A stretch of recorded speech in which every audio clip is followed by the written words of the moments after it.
Pure, good to see you. How you doing? Evening.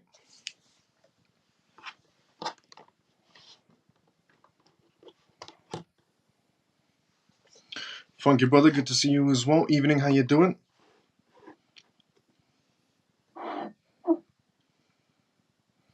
And CMF family, let's go. By the way, thanks so much to everybody that's retweeting this live show right now. I can see people are retweeting the live show on X. Thank you so much for that. It does really help spread the family, the CMF family, even more. Good evening, Miles and all CMF. Good to see you as well. How you doing, Adi? Dennis, good to see you as well. How you doing? Thanks so much for retweeting the live show as well. Evening, Miles and CMF. Joe, how you doing? Good to see you as well. How you doing? Hyper Sniper, good to see you as well. How you doing? David, good to see you as well. How you doing? I'm back from Rome. Let's go, funky brother. How was your vacation? What's up, Miles? What's up, CMF? Kerry, good to see you as well. How you doing? How you been? Today we have so much news to cover on this live show. It is absolutely ridiculous. We have news from pretty much everywhere. Every sort of topic, we have a news source about it to go through on today's live show. Today's going to be a full-packed news CMF live show. Very full-packed. Hi CMF, Billo, good to see you as well. How you doing? Hi Miles of CMF. Can you good to see you as well? How you doing? Nice to see you, my brother. Good to see you as well, Abel. How you doing? Ripple Motion just came in. Yes, that's very true. But the remedies that we get to see is going to be around 24th is essentially what the reducted version that we get to see comes out. News of everything? Yes, pretty much. We have news of everything to go through on today's live show. Evening, Miles of CMF. Jason, good to see you as well. How you doing? XRP kicking it off. Let's go. Let's go, funky brother. Good to see you as well, bro. Troy, good to see you as well. How you doing? How you been? Everyone's tuning in one by one. Let's go, CMF. Yeah, today, regarding the news, or essentially the news scenarios we have to go through. So today we have the topic of obviously Ripple Labs, because Ripple Labs' remedies files are coming up very soon. We also have the SEC lawyers that left the SEC to go through on today's live show as well. We also have the SEC going after Luna for $5.3 billion is what they're trying to do. And the timeline is absolutely amazing on it. But we also have news regarding essentially the candidate, the US candidate president that wants to become, instead of Joe Biden or essentially Donald Trump, which is Robert F. Kennedy Jr. He's proposing that if he wins, he will take essentially the entire United States and make it a blockchain country. And strangely enough, he has chosen a crypto project that he thinks he might go ahead with regarding making America full crypto. We also have news from the World Economic Forum and a recent report from the World Economic Forum to go through as well. We have news from Biden and how he's going after Bitcoin mining institutions. We have news from Switzerland regarding the Central Bank of Switzerland that's about to be adding BTC to their balance sheets of their banks. We have news regarding, according to BitGet research, of how much cryptocurrencies is growing inside essentially the Middle East markets as well. We have news regarding the stablecoin retail CBDC sandbox in South Africa regarding payments. South Africa is expanding so much regarding crypto payments and CBDCs and regulations, and they've introduced a sandbox just like any other G20 country out there as well. We're also going to talk about one of the banks in India that's going to be introducing programmable CBDCs to the public and retail section essentially, and wholesale section. We're also going to talk about Hong Kong on today's live show regarding their Securities Association tips authorities on self-crypto regulation. They're creating this unified form, which we'll go through on today's live show as well. We're also going to be going through regarding Elon Musk and how he's just acquired another X payments license. We're going to essentially be going through also BlackRock. BlackRock has predicted essentially how much the Fed rate cut could be according to their investment officer from BlackRock who's given their opinion. We're going to be talking about the New York exchange. The traditional markets could be taking a page from cryptocurrencies. The New York Stock Exchange might be going 24/7 just like the crypto space to offer these crypto services. The New York Stock Exchange. You do not realize how massive this will be. We're also going to be going through regarding MoonPay and Ledger, where they've essentially formed a partnership with each other to establish and broaden the cryptocurrency market space. We're also going to be going through regarding the BlackRock ETFs and how nearly 70 consecutive days of accumulation has been happening on the BlackRock ETFs. There is so much to go through on today's live show. It is absolutely ridiculous the amount of things we have to cover on today's live show. There's so much news to go through from all aspects around the world and every single market space, essentially. So before we go into that, let's see what's inside the comment section. Evening, Miles and family. Let's go CMF. Let's go Ian. How you doing? Messi, good to see you as well. How you doing? You make the mods. Yes, below your mod. Now we can keep the comments good. Let's go below. Good evening, Miles and CMF. Free and forever. Good to see you as well. How you doing? Come on, good to see you as well, brother. How you doing? Hi, Miles and family. Troy, let's go. How you doing? Good evening, Miles and family. Manny, good to see you as well. How you doing? Good evening, Miles and all CMF. How's everyone doing tonight? I'm doing great. How you doing, Iman? Good to see you as well, brother.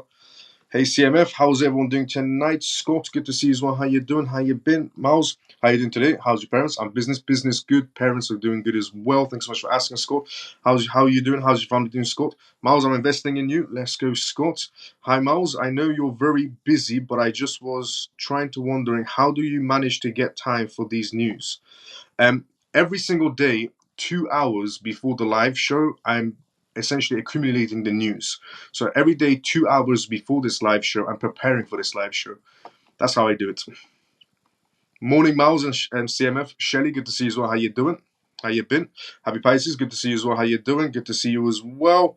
Okay, we have I would say the majority in from the CMF. We still have some members missing from the CMF, but we're going to start off this live show, and they'll most likely be joining in between. So, if you are new to this live show, welcome to the CMF live show, where we talk about how the world is about to be evolving into a digital space regarding the blockchain sector, regarding cryptocurrencies in general, and CBDCs and politics, because everything essentially relates to politics. And on this live show, also we do Q&As, which means if you have any questions, put it down inside the comment section, and I'll be more than happy to answer any questions you may have. The disclaimer of this live show is not financial advice, not political advice, and whatever I say is only for entertainment purposes.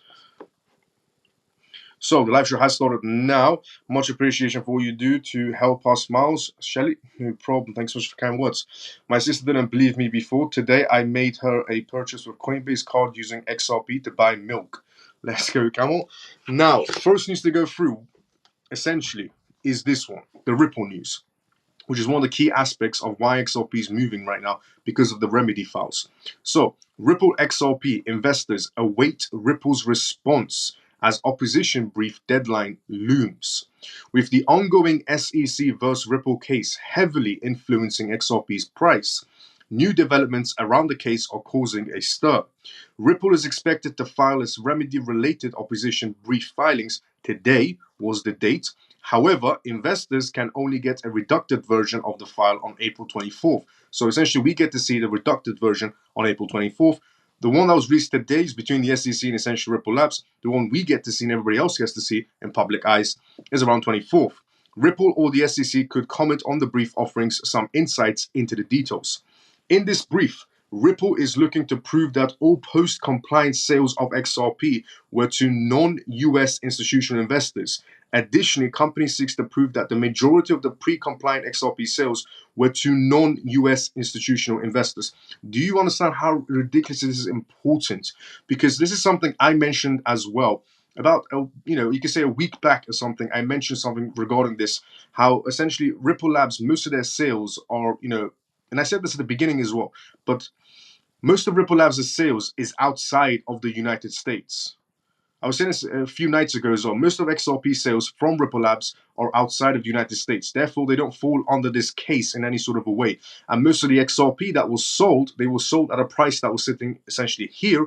And XRP right now is in profit. So even the ones that they sold inside the United States, the companies that acquired the XRP are sitting in profits. And even the ones outside, which is the majority, don't fall under the SEC either. So it doesn't look like the SEC is going to get any sort of money from Ripple Labs anytime soon, or they might even get a little bit just for a case closed scenario. So in the SEC remedy related opening briefs, in March, the regulator revealed that is seeking $2 billion fine from the company. The SEC also sought to prohibit the company from selling XRP to institutional investors. Residing Judge Anas Torres could deliver a penalty ruling based on the opposition briefs. The SEC could still file a reply brief, but must do so by May 6. After the filings, the judge will decide on the penalty for breaching the Securities Act. Legal experts remain confident of a Ripple win, but suggest that the SEC will at the end of the case appeal against the programmatic sales of XRP rulings. Let me just tell you one thing for sure. The SEC is not going to be appealing the final judgment. If it goes to final judgment, the SEC is not going to be appealing it because it's a losing case for them. They've lost back to back to back to back, and even dropped one case against Chris Lawson and Brett. They are not going to be appealing this in any sort of way. If they do, they're absolute morons because the appeal will get rejected. Legal experts remain confident of a Ripple win, essentially. There is still the possibility of a settlement between the two parties. Furthermore, 2024 being an election year, that could lead the leadership changes at the agency. For example, Chairman Gary Gensler could be looking to save face by ending this case as well. There's a possibility as well. As we're getting closer and closer to elections, essentially inside the United States, Gary Gensler might start playing ball. And by might start playing ball means drop this case or lose your job, because the next president is definitely not going to be keeping Gary Gensler in his position. And I think Gary Gensler is fully aware of that. So I think he's going to decide to maybe play ball this time around. Now, Gensler could be looking to save his face by the ending of this case. Equally, a leadership change at the agency could see the case dropped as well. Although the final outcome of the ongoing case is vital and could potentially influence the entire market, XRP investors have been displaying frustration. The case, which has lasted more than 3 years, has suppressed XRP's price and constrained the developments of the projects and ecosystem, but the narrative could be changing. There is a renowned interest in XRP driven by activity around the XRP ledger. This could offer investors essentially reprieve, but ultimately the conclusion of the case could dictate the long-term outlook. I've told you this before and I'll tell you again. This case is going to be ending this year because it's coordinated to end this year. And things after that start to essentially going to be looking up because the market narrative is regulations, institutions, and banks. Ripple's narrative is regulations, institutions, and banks. We're in that market space right now. This is when the case comes to an end.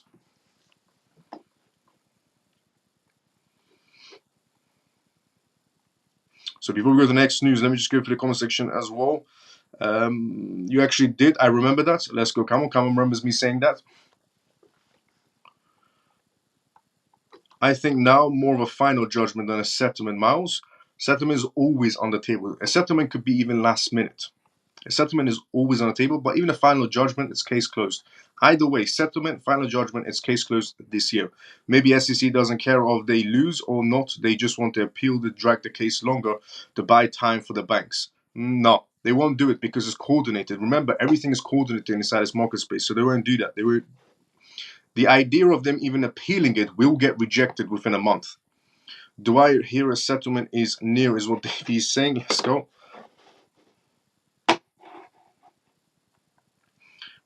Hi, Miles. Michael, good to see you. How you doing? I remember you saying a few weeks ago that the SEC was not going to appeal the judge's final decision. Yes, exactly. I said that as well. Now, next one. Next news to go through. The SEC lawyers. The SEC lawyers resign after the situation that they essentially had with debit box. So the SEC lawyers resign after the censure for the gross abuse of power from Bloomberg News. Michael Welch and Joseph Watskin, the two lawyers from the SEC and Exchange Commission, SEC, have resigned following a federal judge's sanctions against the agency for committing a gross abuse of power in its case against the Utah-based crypto company Debitbox, according to a report from Bloomberg. The attorneys were reportedly forced to step down or face termination. In July 2023, the SEC accused Debitbox and its executives of defrauding investors of at least $49 million. The agency sought and obtained a temporary restraining order, freezing the company's assets and placing it into a receivership. However, the U.S. Chief District Judge Robert Shelby in the District of Utah later reserved the assets freeze after finding that the SEC may have made falsified documentations and misleading representations in their pursuit of restraining order. Judge Shelby's December 2023 order expressed concerns that the SEC's conduct undermined the integrity of the proceedings. The judge sanctioned the agency in March 2024 for its gross abuse of power in trust to its Congress. The SEC was then ordered to pay debit boxes attorneys' fees. The SEC admits to unwarranted actions. This is the best part, where the SEC has actually came out and said, okay, yeah, sure, we'll take blame. We did make some fake documentations, let's say, and provided fake falsified information to get these people accounts frozen. So it's good to see they're taking accountability. Now, this part taking accountability is going to be essentially used by any other party that's going up against the SEC in their own lawsuits. So Ripple can use this in lawsuits and say, look, the SEC is this type of this type of person, this is what they do, this is how they go after people, and this is how they misrepresent the US government.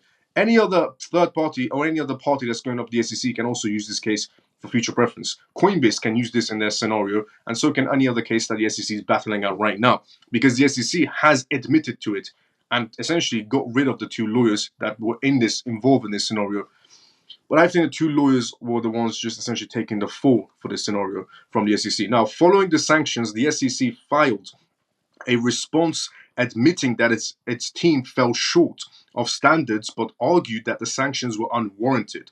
The SEC enforcement chief, along with Welsh and Watkins, apologized to the courts for the agency's shortfall in the case.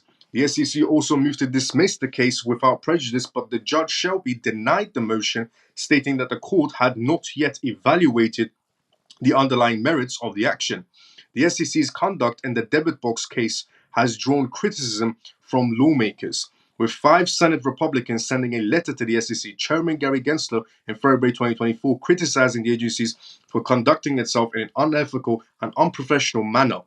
The letter also suggests that the other enforcement cases brought by the Commission may warrant scrutiny for the same reasons. An April 15, 2024 court ruling confirmed that the Welsh is no longer employed by the Securities and Exchange Commission, while Watkins' LinkedIn page indicates that he is still employed by the agency. The case is ongoing, and the court has yet to evaluate the underlying merits of the SEC's action against debit box. So the SEC has just taken responsibility for actually producing fake documentations, let's say, and going after a crypto project. They've taken full responsibility. This is good, because right now any other party that's going up against the SEC can use this in their own filings. For example, Ripple, Coinbase, and so on. Now, also to go through, and all of this is interesting because Ripple Remedies is today. These two members of the SEC getting fired, the news comes out today. Do you know what else comes out today as well? This. The SEC is seeking $5.3 billion judgment against Terraform Labs and Do Kwon. The United States Securities and Exchange Commission, SEC, has filed a motion requesting billions of dollars and civil penalties against Terraform Labs and its co-founder Do Kwon following a verdict in its civil case. In an April 19 filing, the U.S. District Court for Southern Districts of New York, the SEC requested Do Kwon and Terraform Labs to pay roughly $4.7 billion and essentially a prejudgment interest after a civil case ruling, as well as a combined $520 million in civil penalties. $420 million from Terraform Labs and $100 million from Do Kwon is what they're requesting. The commission, Terraform Labs and Do Kwon, filed their briefs for potential remedies in the case, with the crypto firm suggesting that a maximum civil penalty of $3.5 million and Do Kwon proposing only $800,000. In addition to the monetary judgment, the SEC proposed debarring Do Kwon from serving as an officer or a director of a securities issuer and providing essentially complete details of the accounts and assets. If approved, Terraform Labs would also have conducted base injunctions imposed on the firm to prevent engaging essentially in the same behavior that led to massive fraud. The proposed remedies and civil judgments have yet to be ruled on by the judge. The defendants have now shown remorse for their conducts, nor can there be any doubt that they are in a position where essentially additional violations are not only possible but likely already occurring, said the SEC filing. The court should send a essentially message that sort of brazens misconducts and defends misattempts to excuse their behavior by crafting new rules and standards of behavior for crypto markets in this space. And the Federal Securities Agency, essentially the SEC, has said we will not tolerate this. Okay, regarding what's going on here, and this case relates to also some sort of a way the Terra situation as well regarding USDT Tether. So the SEC lost 2 members of their law team. Ripple files today. SEC news comes out, they lost 2 members. SEC news also comes out, they're requesting essentially $5.3 billion from Do Kwon and Terraform Labs. It looks like the SEC is not going to get the big bucks from Ripple Labs anytime soon.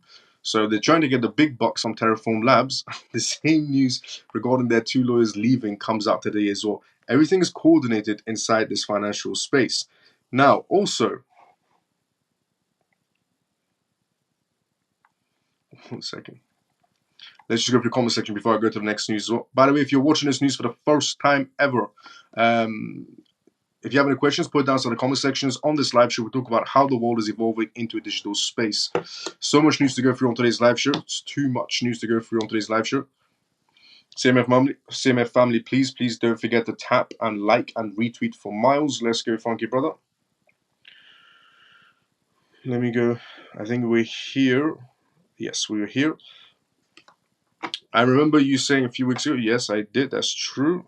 Miles, what is the difference between XRapid and XCurrent and XRP? Many influencers saying that the bank will use XRapid instead of XRP always.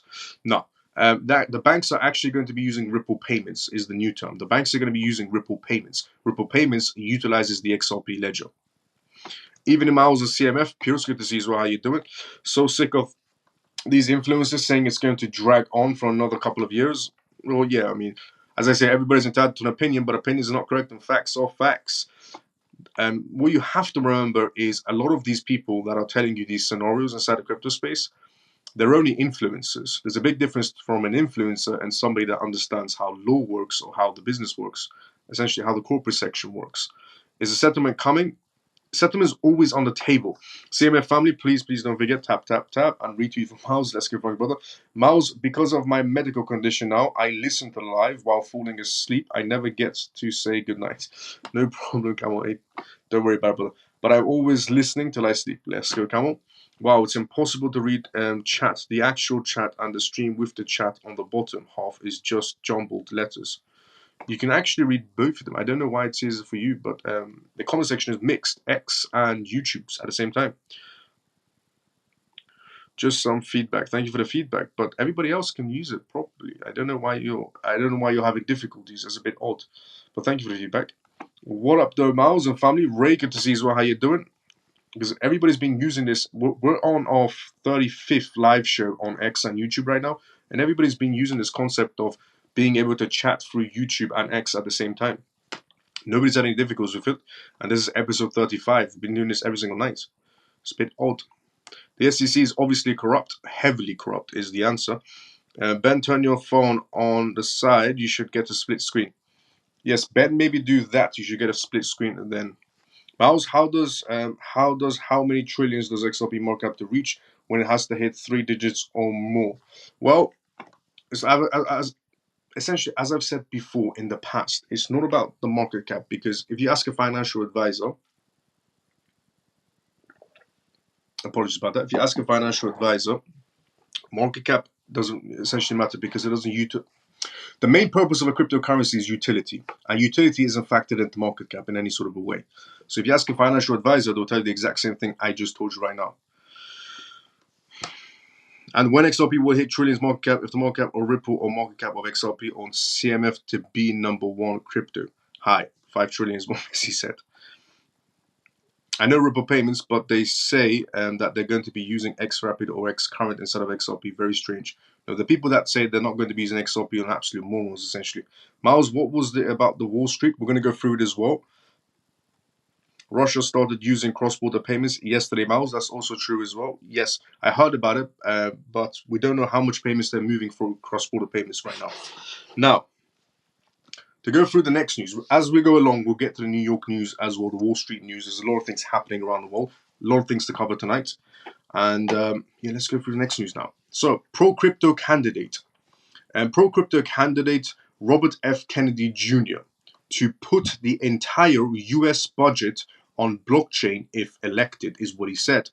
During his latest rally, pro-crypto US candidate Robert F. Kennedy Jr. promised to use blockchain technology to bring transparency to American citizens if elected.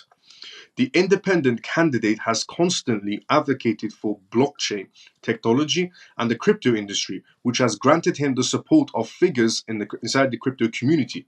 The US budget to be on the blockchain.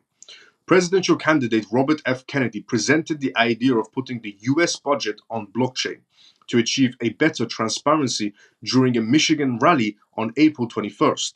The politician stated, "I'm going to put the entire US budget on blockchain. Seemingly, US citizens want more transparency about where their tax money is being spent." The proposal would address this recurring concern among Americans. Every American can look at every budget item in the entire budget anytime they want, 24 hours a day.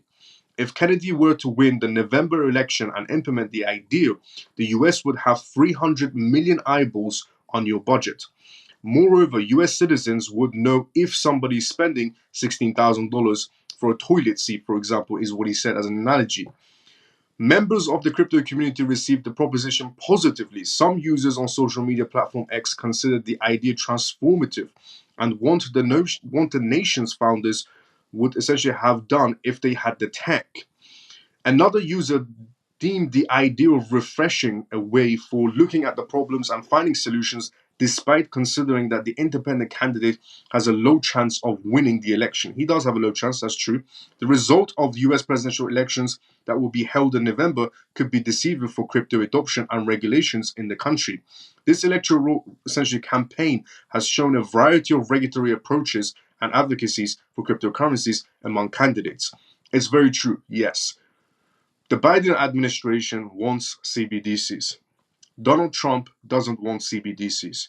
And Robert F. Jr. Kennedy just wants to go full crypto. So everybody essentially has that crypto wave essentially going for them. Most notably, former Republican candidate Vivek Ramsway advocated for a better crypto regulation and warned of central bank digital currencies (CBDCs). Ultimately, Ramsway influenced former US President and current Republican candidate Donald Trump.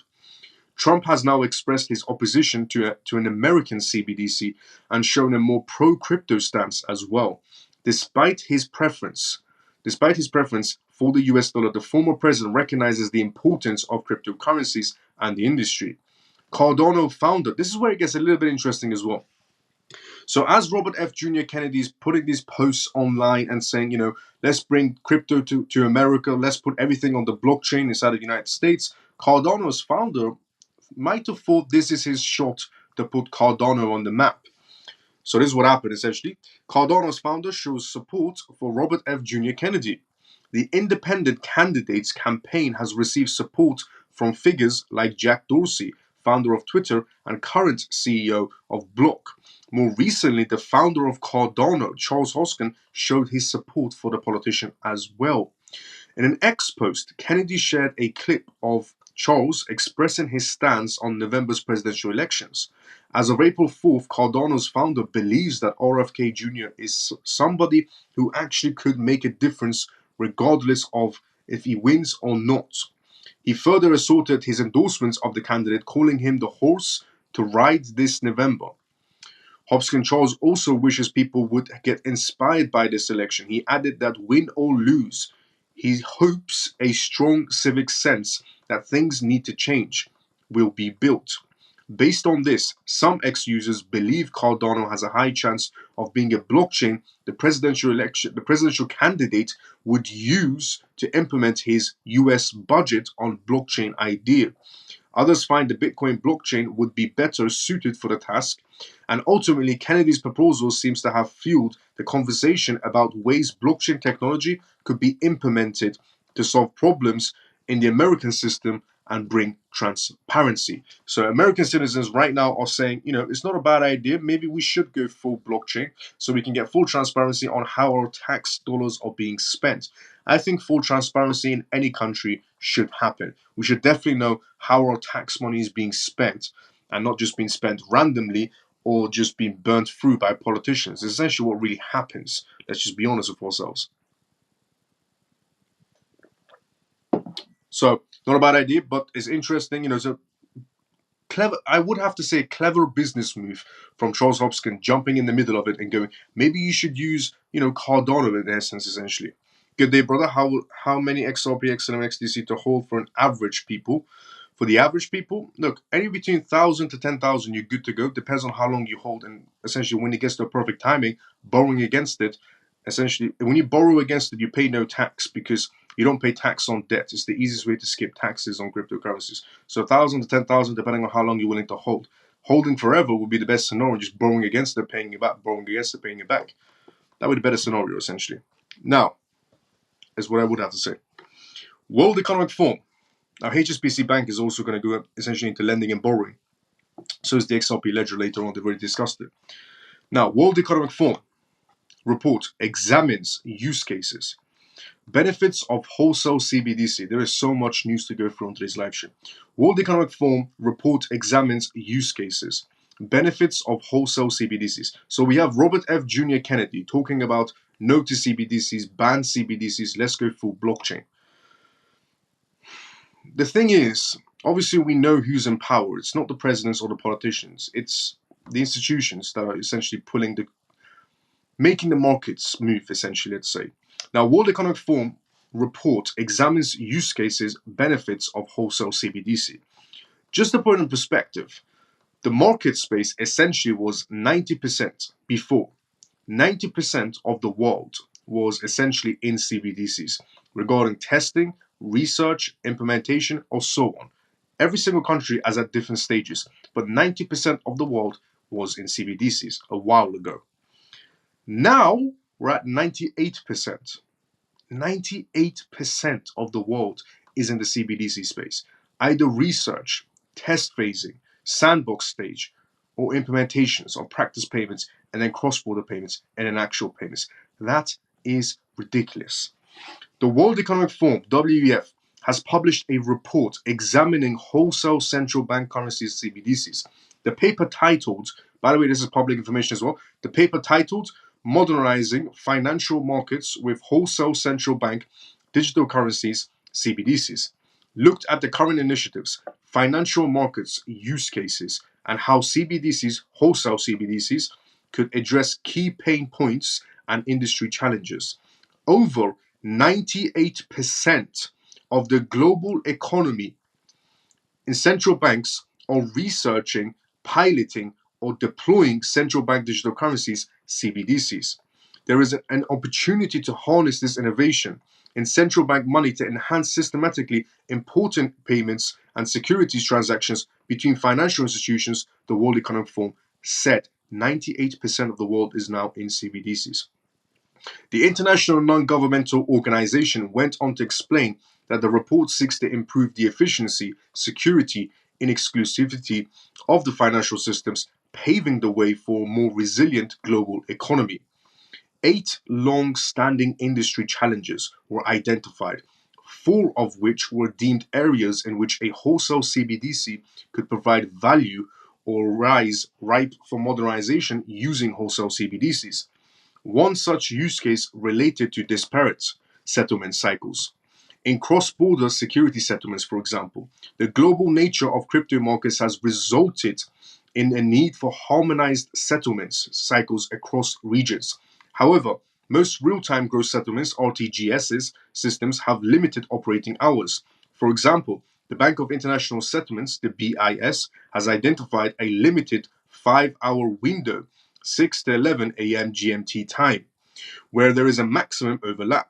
The World Economic Forum suggested that the wholesale CBDC could help realize the global settlement window, supplementing RTGS systems by operating at a near 24/7 cycle. This is essentially just to put in perspective as well. The Bank of England, a very long time ago, said RTGS, top of the range. Nothing beats the RTGS system.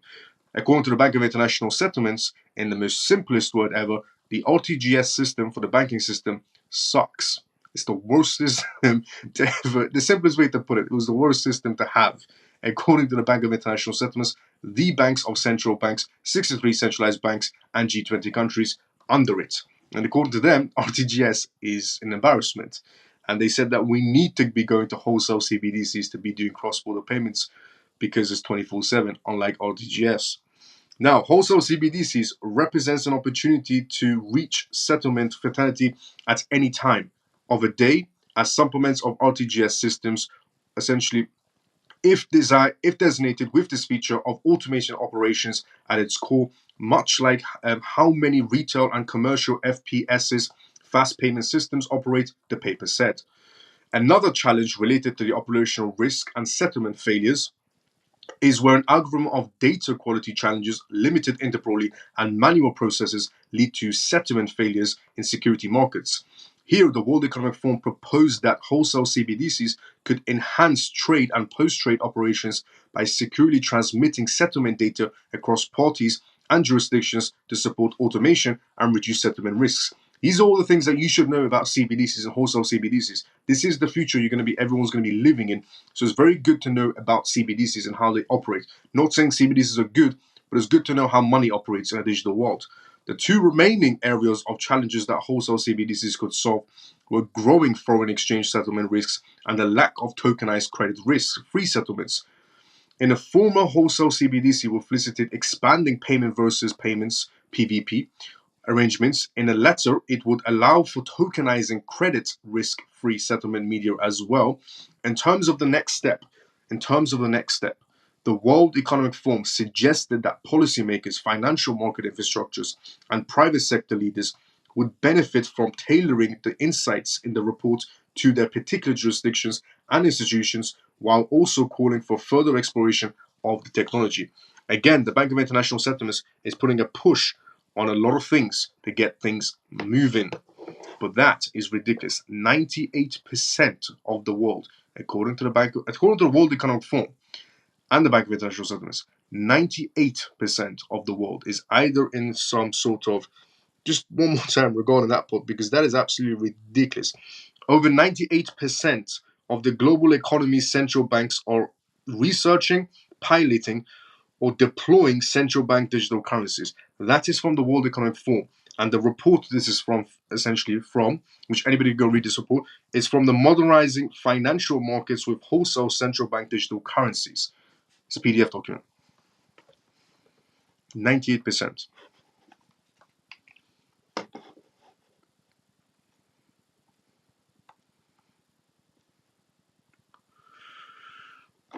Miles, what about the Wall Street? We're going to get to it as well. Russia started using correspondent. Yes, it's true. Hi, Miles and CMF. Mike, good to see you as well. How you doing, Mike? How you been, brother? Hi there, Troy. Let's go as well. Miles, best news I heard today was from Switzerland regarding BTC as a reserve currency for gold. Yes, we're going to go through that as well today. And it's not reserve currency for gold. It's going to be adding to their balance sheets is what it is, actually. We'll go through it on today's live show as well. I don't trust any politicians. You shouldn't either. Good move on not trusting any politicians.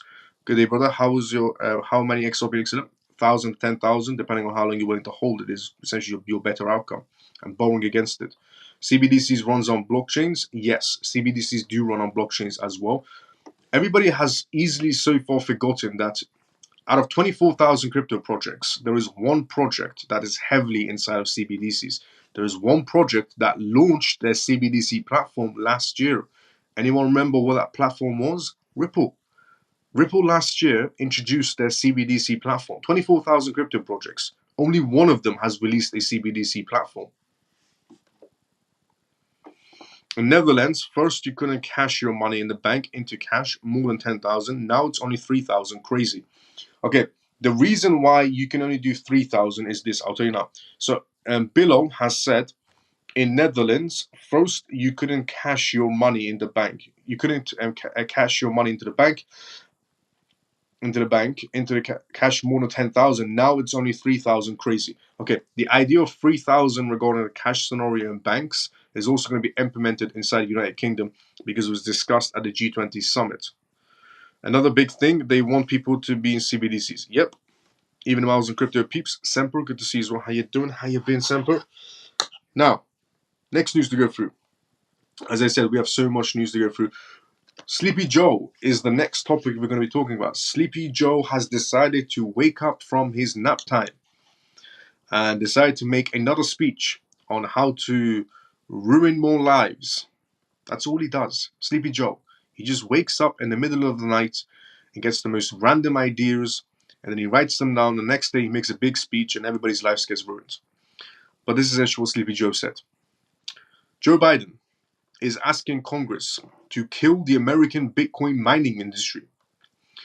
The Biden administration first proposed the Dame tax in May 2023. That's true.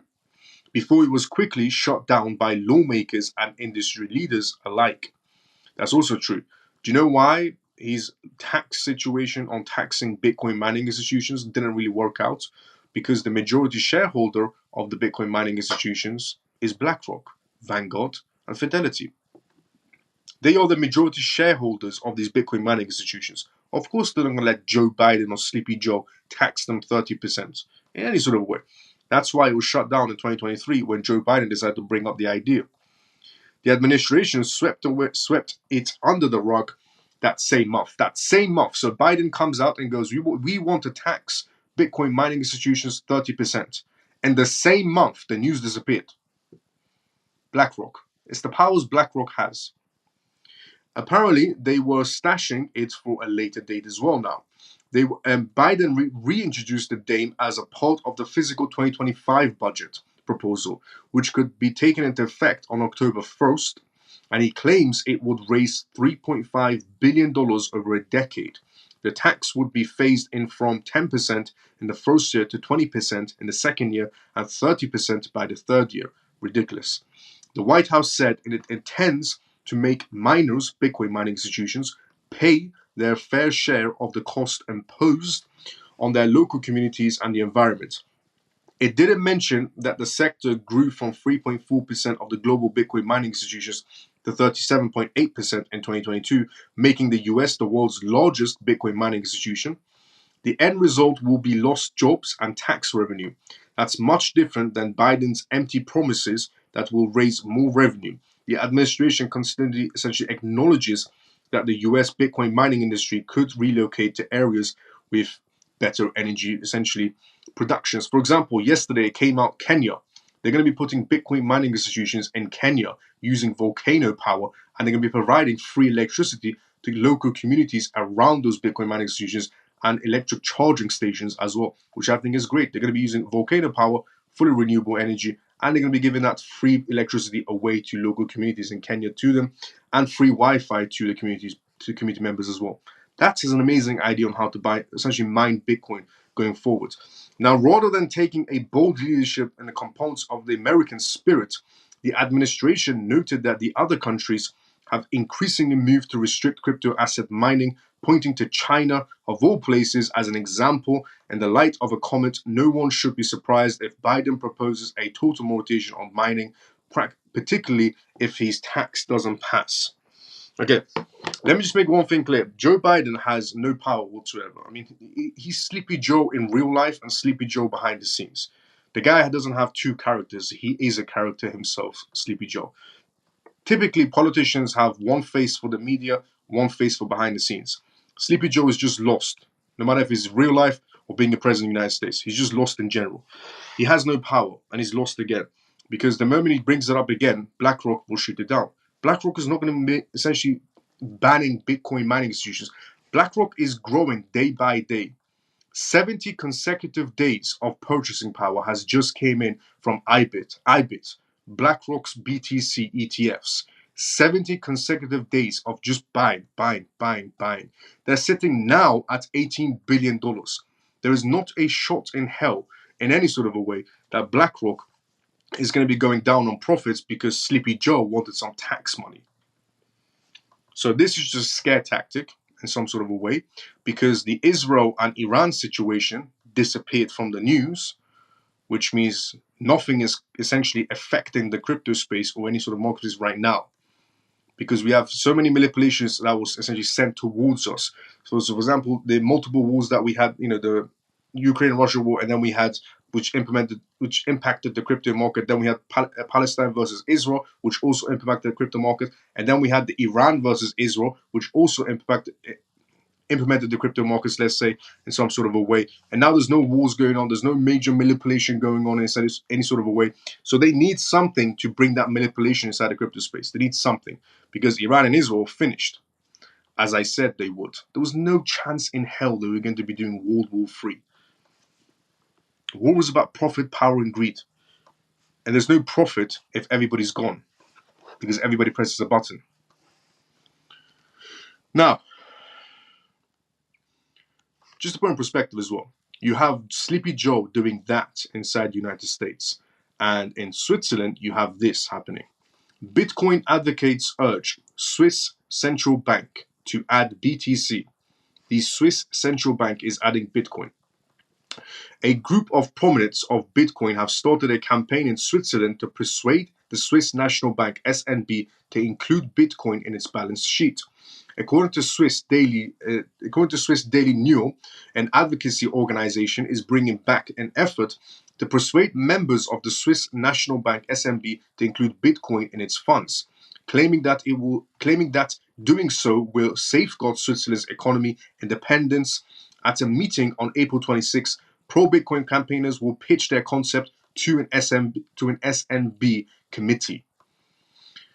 Now, Yves, a board member of the Bitcoin Association Switzerland, spearheading the campaign, informed local media that the group is getting ready to submit their documentations on its proposal to the Switzerland state chancellors, a crucial step to protect the SNB. According to the NZZ,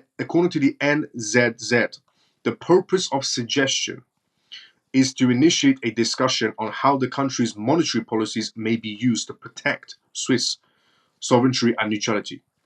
Louise, the group's collaborator on the idea, claims that the addition of Bitcoin to SNB's reserves will strengthen Switzerland's decoupling from the European Central Bank. The president of asset management Bitcoin Suisse, and Louise, told local media that Switzerland would demonstrate its independence from the European central banks by putting Bitcoin in its reserves. Further saying such a step would strengthen our neutrality. Supporters of Bitcoin have already urged in favor of including it in the SNB's reserves, and advocacy groups suggested this back in 2022 that SNB buy Bitcoin every month for 1 billion Swiss francs instead of German government bonds, according to the NZZ. That's absolutely massive. If Switzerland's centralized bank actually goes towards the idea of purchasing Bitcoin, one, it's good for Bitcoin every month if they're going to be purchasing 1 billion Swiss francs of Bitcoin and keep it in their reserves. That's good for Bitcoin's adoption, but it's also good for crypto adoption in general. So whenever there's good news about Bitcoin, there's also good news about legitimate crypto assets as well, because it grows adoption inside the crypto space in general. That's what we need. Now, next news to go through as well. According to BitGet research, the daily growth rate of Middle Eastern crypto traders is 166%. BitGet research believes that the investment attractiveness of cryptocurrency industries and the efforts of the United Arab Emirates authorities to create a favorable atmosphere of crypto regulations were the main factors, influencing the growth in the number of participations in local digital asset markets. There's a disproportionate amount of interest in cryptocurrencies in the United Arab Emirates.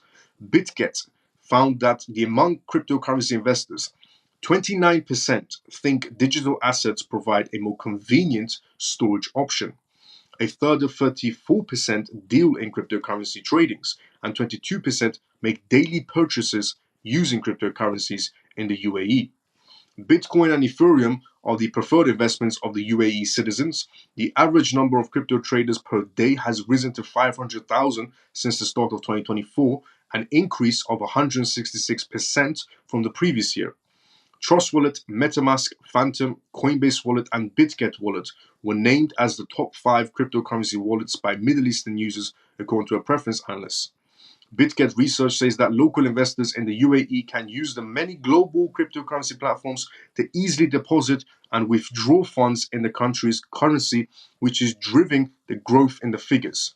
Former El Salvadorian presidential advisor Max Keiser has previously stated his beliefs that the United Arab Emirates government is holding as much as 59,000 bitcoins in their reserves. Now, we don't know how much exactly they're holding inside their reserves regarding the UAE. They're very quiet about their business, but you can take a guess of they have a lot of money, a lot of oil money, a lot of gas money. They're definitely holding something.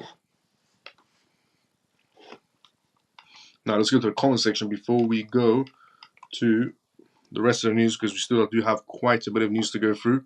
By the way, if you're watching this live show for the first time ever and you're confused, what is this live show? Essentially, this is called the CMF live show. I do this live show every single night on X and YouTube. We are live on both of them right now. This is episode 35 right now. I do this every single night at 11:25 p.m. We start this live show off UK time. We talk about recent news that's happening around the world regarding how the world is shifting into a digital era, and how regarding cryptocurrencies, blockchain space, CBDCs, and politics, because it plays one of the biggest roles. And we do Q&As, which means if you have any questions, put it down inside the comment sections. I will be more than happy to answer any questions you may have. So let's go to the comment sections before we go to the next part of the news as well. Even the Miles of Crypto Peeps, Semper, good to see you as well. How you doing? Hey bro, and chat. Nia, good to see you as well. How you doing, Nia? How you been? If cash money into cash more than 3,000, they freeze directly your bank for only 3,000. Yep, crazy. That is crazy.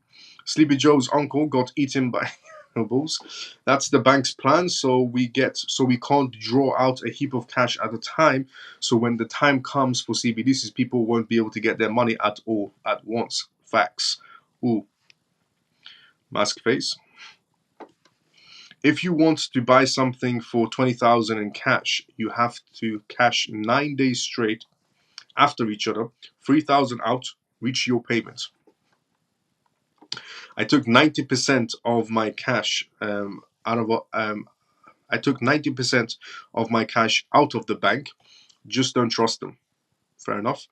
Sleepy Joe has been avoiding Senate grilling over his family's dealings in Ukraine. That's also true as well. Sleepy Joe's son is a criminal. Sleepy Joe's son is a criminal. Everybody knows this. The entire world knows that Sleepy Joe's son is a criminal. But for some reason, he's still walking proud. And Sleepy Joe has, the cheek to run for president again. Or the cheek to go around and say, why are you not paying your taxes? Why is your son not paying his taxes? Why are you not paying your taxes, Sleepy Joe? So to have the cheek to go around and tell other people, why are you not paying your taxes? Why are your Bitcoin mining institutions not paying their 30% taxes? Maybe one, because it's extortion, and two, because you don't pay your taxes either, and neither does your criminal son. I'm minus 700 number issues with me and money in it. Bank, let's go long. Uphold in UK are finally giving out physical cards now. Uphold in the UK has been giving out physical cards for a very long time. Nope, exactly. Let's go. What does it mean when they say Ripple versus SEC is going to be final judgment? What they mean exactly by Ripple versus SEC final judgment means case closed. So we're getting to essentially a section of the case where it's case closed. So it's either final judgment or a settlement. So results, in other words. Yep, let's go near. Genocide Joe. USA elections, Sleepy Joe versus Provincial USA elections. Sleepy Joe is Tory Trump. It's not really an option, is it?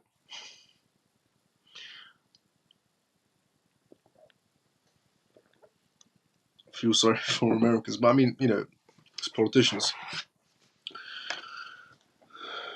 It's very difficult to name a good politician. Not a single one. Now, stablecoins. Stablecoin retail CBDC sandboxes are on South African payments roadmap now. South Africa is now heavily involved in CBDCs as well. And they've introduced sandboxes. A sandbox is basically where companies or institutions come out and test out their projects within that digital sandbox. And once it's given a green light, it can be implemented within that country.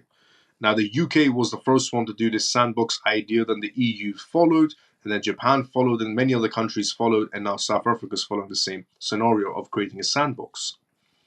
The South African Reserve Bank has released a digital payments roadmap towards the goals of its vision in 2025.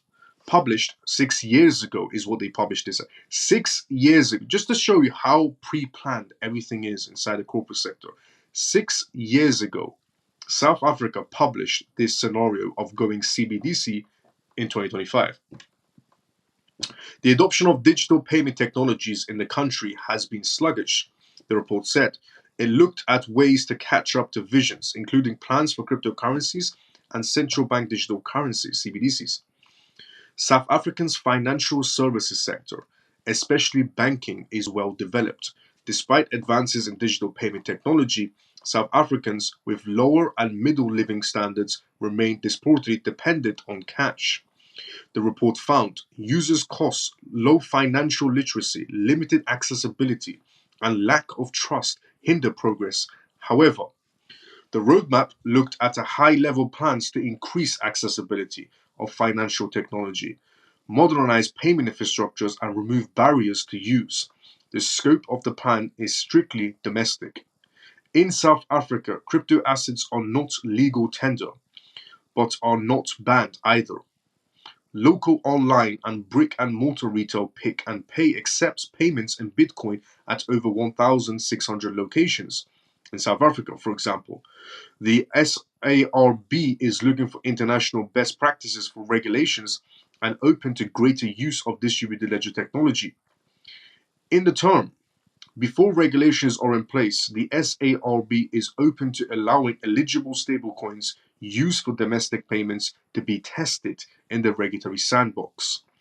The SARB said the sandbox would have 2-year timeline. Cryptocurrencies is being integrated into South African financial systems through the licensing of these exchanges as well. CBDCs will get similar treatment. The SARB launched a study of retail CBDCs in 2021.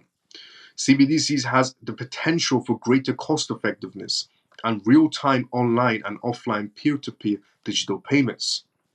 The roadmap suggested continuing exploration of both retail and wholesale CBDCs for 2 years. Tokenization faces regulatory barriers in news, especially in South Africa as well. The SARB noted that benefits of tokenizations, especially in enhanced securities. However, existing regulations may not specify or enable for tokenized use cases, which may result in unregulated or under regulations of payment activities that introduce risks in the payment ecosystem.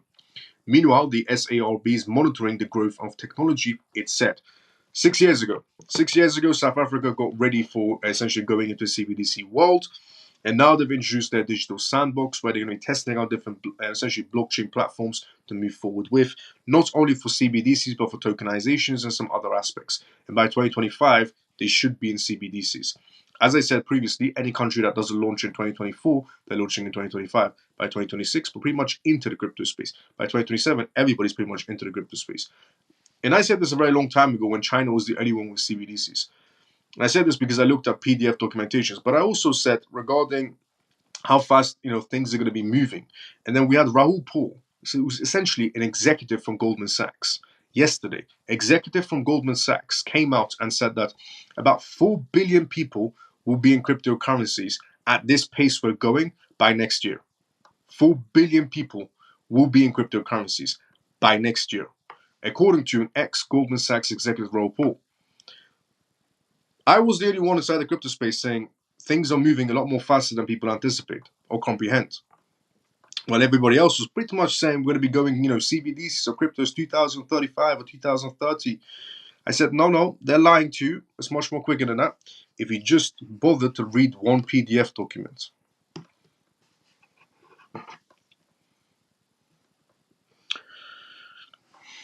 So yeah, that's how fast they're moving. 6 years ago, they planned for this. Now, regarding also something else I said, programmable CBDCs, okay? And China at that time was the only country with programmable CBDCs. And I said every other country is going to follow in suit with China in every single aspect. India. Now you might think India is not relatable to you because you don't live in India. But it is. Because what's happening in India, G20 country, is going to happen in other G20 countries as well. They're all signed the same declaration inside a G20 summit that was held in New Delhi actually last year. So with India coming out with their programmable CBDCs, yeah, every other bank inside of these G20 countries is also going to get programmable CBDCs. I mean, China was the first one to start off, but we'll go into it right now. So, Indos Bank successfully executes RBI's programmable CBDC pilot. Indos Bank on Monday announced the successful execution of the Reserve Bank of India's programmable central bank digital currencies CBDCs pilot, marking the first such instance by any bank. The pilot project, done in collaboration with Circuit of Innovation Hub India Private Limited (CIH), involved an alternative form of CBDCs, wherein the bank can program the end use of the funds, especially targeting farmers for this is the best part. Okay, this is how programmable these CBDCs are. So, involved an alternative form of CBDCs wherein the bank can program the end use of the funds, the end use of the money. The bank can program it, especially targeting farmers in India for carbon credit generation. As just to put in perspective as well, regarding carbon credit, it's social credit systems. Carbon credit is social credit systems. It's something that companies have been running on for a very long time, and people are going to be running on it too. Carbon credits is technically a social credit system. As a part of this pilot, Indus Bank initiated the programmable CBDCs disbursement to 50 farmers in Rantagal district of Marsha, and will cover around 1,000 farmers going ahead, marking a milestone in the adoption of innovation financial solutions for agriculture sector. This project involves Indosso Bank crafting digital wallets and managing CBDC transfers alongside partners including CIH, which is a sponsor agency for this project, and a climate tech company building circular economy business models around all things waste, not only to recycle it but also to repurpose it, to reproduce it, essentially as an energy or byproduct, thus generating the first of its kind circular credits, the company said. Additionally, Argo and Jackfruit King companies spearheaded the farmer engagement, linking sustainable practices to additional revenue streams, while Navy Mumbai-based MTech Innovations developed a blockchain-backed platform to provide an end-to-end traceability and transparency in the generation of revenues from circular credits and its traceable disbursements. This collaborative effort aims to promote a credits from recycling agricultural waste. CIH, Indosso Bank, and partners aim to scale the pilot into a nationwide initiative benefiting farmers. So farmers are going to be benefiting from CBDC money and how they get to use it and carbon credits. This is what they said as well. We take immense pride in this pivotal role in driving the programmable CBDs. They're very proud of this programmable CBDC they've created. Very proud of it. We take immense pride in the pivotal role in driving the programmable CBDC by Reserve Bank of India, collaborating with CIH and other stakeholders. We are excited to drive positive change in the agriculture sector and beyond, said Sumit, the managing director and chief executive of the bank. Yeah, regarding the carbon credits on farmers, for example, farmers are already having difficulties, not just in India, but in a lot of countries. A lot of farmers are having difficulties on not getting what they need to be able to produce. Now, if all the farmers go on some carbon credit system, yeah, they won't be getting anything later on. This collaboration reflects our commitment to advancing both economic growth and environmental sustainability. Absolute BS. Together, we are committed to leveraging innovation solutions to empower communities and build a brighter future for all. Absolute BS. In our efforts to positively contribute towards climate change. Absolute BS. We aim to increase the income of the farmers. Our goal is to give back to the hand that gives. Absolute BS, said Joe Michael, founder and chief executive of CIH. I am proud to be able to be a part of this felicitating such a groundbreaking initiative. India that helps the farmers of this country. Absolute BS. The farmers are a backbone, and this initiative sets an example in the right direction of social and environmental impact, said Barrett, the executive chairman of Argo, essentially. What an absolute joke. Already, French farmers are having difficulty. British farmers are having difficulty. A lot of farmers from a lot of different countries are having different jurisdictions around the world are having immense difficulties right now. Farmers are going through headaches day by day.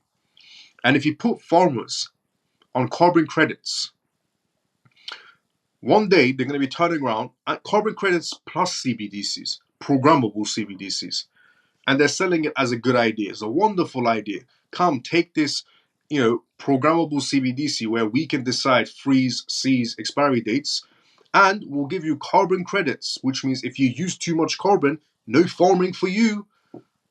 Where's the positive?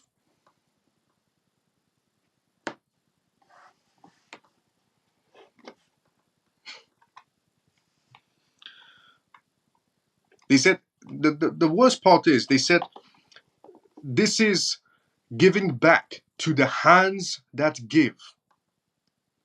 They said we're giving back to the hands, to the farmer hands.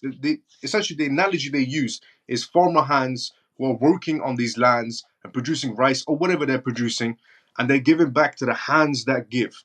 You're more like spitting on their faces when you try to give them carbon credits and programmable CBDCs is what you're doing. You're not giving back to the hands that give. You're spitting on their faces and laughing at them.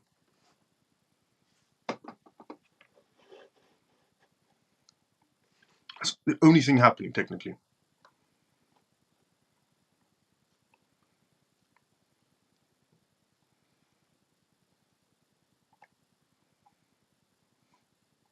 Okay, I subscribed. Let's go, Nia. I will be in the chat just listening, catching up because I have been MIA for a while. Let's go, Nia. Tell us 10 projects we should definitely invest in. That would be considered financial advice. But Telegram, my portfolio, the update. Bobo, yo, man, we kind of look alike. Let's go. Well, technically, taxes are no longer, since we're no longer under the Constitution, we are now back under the Republic, so there really is no taxes right now. True. And the IRS is nothing but a collection agency, which has never been in the books to take people's money. Also true. Hi, Miles, CMF, Orphan. Good to see you. How you doing? There is no good politician over here in America. Also true. Don't you think we kind of look alike, twins? Let's go.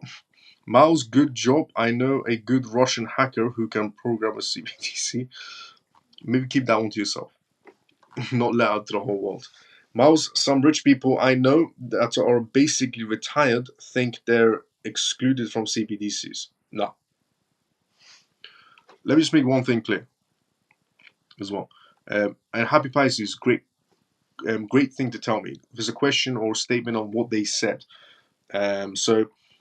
Happy Pisces in the comment section has said, Miles, some rich people I know that are basically retired, and Happy Pisces has essentially worked her entire, most of her life inside of the banking sector. So she has many people around that are extremely wealthy. Just for anybody that doesn't know who Happy Pisces is and is new watching this live show, so she does know what she's talking about as well. But regarding what they said to her, so Miles, some rich people I know that are basically retired think they're excluded from CBDCs. Incorrect. Okay, it's not about having money. It's about being a part of that circle. And it's very obvious. It's too obvious. So you can have a lot of money. If you're not a part of that circle, you're nobody. You're just a person with money which they can remove. The biggest example, or the better analogy I can give is Binance.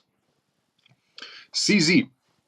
CZ had an immense amount of money. An immense amount of money. But he wasn't part of the circle. So they took his company away from him, fined him, and replaced the Binance, the normal Binance, with a member of the World Economic Forum as the CEOs, and the Binance US also a member from the World Economic Forum, because now they're a part of the circle. It's not about just having money, and it's not because, oh, I'm wealthy, so I'm excluded from CBDCs. Unless you're part of that circle, you're a nobody with money. That's essentially what you are. And if you think because you're wealthy in any sort of a way, if you think that you are wealthy and therefore you were excluded from CBDCs, if your money is inside the bank and you're retired and you're wealthy and you're not a part of that circle of the World Economic Forum, or the Bank of International Settlements, or the International Monetary Fund, and so on and so on, then your money is also going to be going CBDCs. It's not about money. It's about if you're a part of that circle, which a lot of people don't understand, which I think a lot of people should understand. It's not just about money.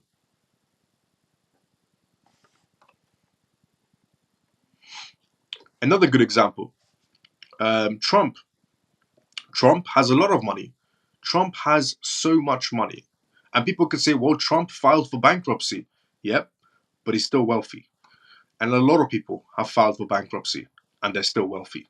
Bankruptcy is just a tactic. Trump was president of the United States. He said and did things that didn't go, with the agenda. Trump did some things that didn't go with their vision, the circle's vision. BlackRock, Fidelity, Goldman Sachs, JP Morgan, their vision, the World Economic Forum, their vision. Trump's vision didn't match with their vision. What happened? They removed a president from the United States. They essentially, it's not just about, having money. A lot of people have money. If you're not a part of that circle, you're not a part of that circle, and you're going on CBDCs. Doesn't matter who you are. You could be the president of the United States, or you could be CZ, one of the most powerful crypto platforms out there, making trillions of dollars. You'll get replaced.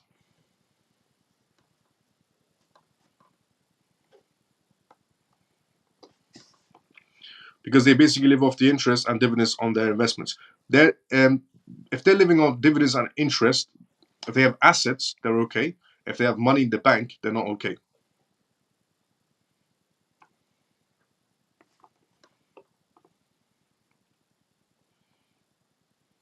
If they have assets or stocks or crypto, it's okay. If they have money in the bank sitting and just eating off the interest, that money is going to be turned to CBDCs. Facts, brother. Let's go below. Farmers will be pitchforks at dawn. Yeah. Let's go, Miles. I like you as always. Let's go see him. Sleepy Joe is also a pervy Joe. Trump is ahead in the polls.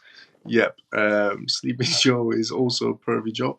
Trump is ahead in the polls. Yes, that's true. Trump is ahead in the polls. That's true. But that comment just caught me off guard. Sleepy Joe is also a pervy Joe. Lol. Let's go near. Hi, Miles and all CMF. JP, good to see you as well, brother. How you doing? Exactly. Let's go near. You gotta be in the club. You gotta be in the club. Yes, you have to be in that club. Doesn't matter if you're wealthy or not. I'm having a conversation with somebody over text now, and they just don't acknowledge it. And they're thinking I'm wrong. No, you're not wrong. Happy Pisces. I can tell you for a fact, Happy Pisces, that you're not in the wrong. They're in the wrong. They just don't want to hear it. What are you doing on Christmas night? What am I doing on Christmas night? It's a bit far off, don't you think? Bit of a random question. Miles, what number is ACH on your top 10 list? It's actually quite high. I think it's in the top 10. What are you doing on Christmas Eve? What are you doing on Christmas Day? It's a bit far off, mate. Family? Probably going to be a family. You're supposed to file bankruptcy, Evans said, every 7 years. My lawyer told me that when I did it and wipes out your debts. Basically does, yes, that's true. What are you doing for Christmas holiday? What are you doing for Christmas holiday? Jordan, I appreciate the comment engagements inside the comment section, but you're repeating the same question back to back. Debt. Yep, you can wipe out your debt. Yes, when you go over bankruptcy, true. Jordan, stop trolling already. Good grief. Okay, let me just, because mods, we do have mods on YouTube, but let me just. I've just muted him, Miles. Thank you so much, Shelly, for that. Thank you, Shelly. Miles, make me mod. Nia, I would make you mod, but you're never in. You're in on rare occasions. What are you doing on Christmas? And what am I doing? Oh, okay, the same. Your mods, yeah, I've just muted them. Let's go. Let's go, Shelly. So, Hong Kong securities. quite a lot of news still to go through. It's actually quite ridiculous of how much news still left. The list is just going on. I've got so much. Okay, we'll get there. We'll get there. Also, here we go. We can do this. We have quite a bit of news to go through, but we can do this. So, SHX is a long-term hold gem. Yes, good project. SHX, very good project. What is a moderator? So the moderators have control over muting or blocking members that if they're being abusive inside the comment section to other people inside the comment section, or if they're just repeating the same thing a million times. That's true. I'm not consistent, but I'm a mod on quite a few channels on YouTube. Let's go, Nia. Let's go, Nia. I'll make you mod as well. Don't worry, Nia. I can't make you mod on here, but it has to be after. But we'll do it. So Hong Kong Securities and Association. Tips are for, but I do need active as well. I do need you to be active as a mod as well. We'll talk. Hong Kong Securities and Association tips authorities on crypto self-regulations. The Hong Kong Securities and Futures Professional Association, HKSFPA, has recommended the creation, essentially, apologies about that, has recommended the creation of an independent self-governing organization for crypto regulations, among others. In an April 22nd release, the body tipped self-regulation for securities and futures industry, asset management, and cryptocurrencies, according to a settlement to boost the overall economic capabilities of the region. A form of a crypto self-regulation is needed. Okay, what Hong Kong is creating is actually quite genius.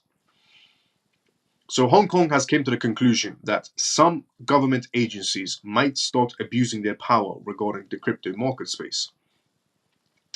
Now, this isn't related to Hong Kong, but I mean, if you look at the SEC, Gary Gensler is definitely abusing his power. I mean, Gary Gensler is not even on the same page as the CFTC chairman, Rostan Benham.